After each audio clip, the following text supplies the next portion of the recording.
super contento de formar parte de Aruba Fashion Week. Por mim, viaja e Rancho de Cuba Out Label está apresentado em evento aqui. E nossa coleção está Alegria Aruba, mostrando que nossa isla é uma isla alegre, uma isla de bom vibra. E o que espera é hopi color, hopi tela, hopi energia estampado, a minha sina mira verdadeiramente o qual Aruba está simboliza.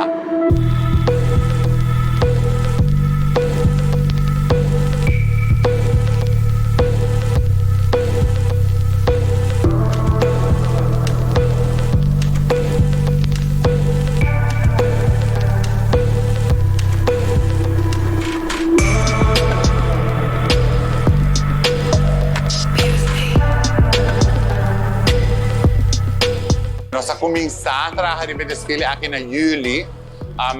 Mabaya po busca tela busca colona, inca mood board tem outro. E nós começamos a produzir aqui na Aruba, mas está completamente trabalhando na Aruba. Peça de obra de mão, como também vestina.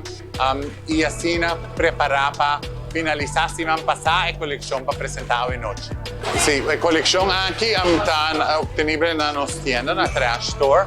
Pero também nós estamos preparando outra coleção que nós também viajamos em diferentes partes do mundo para assim apresentar nosso label na esquina do mundo, incluindo a nossa região MES, Colômbia, República Dominicana, América.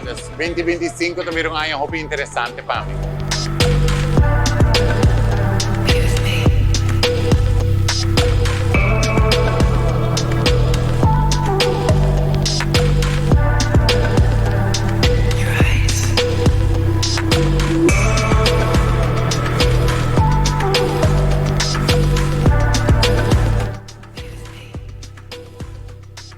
Aruba é uma isla turística, verdade? Pero me queremos concentrar também em parte autêntica de nossa isla. A criatividade está um rol importante. A Orange Economy está crescendo a nível global. E me queremos nós como isla, mas começar também a adaptar esse para assim trazer outro elemento de atração para turistas que viajam aqui.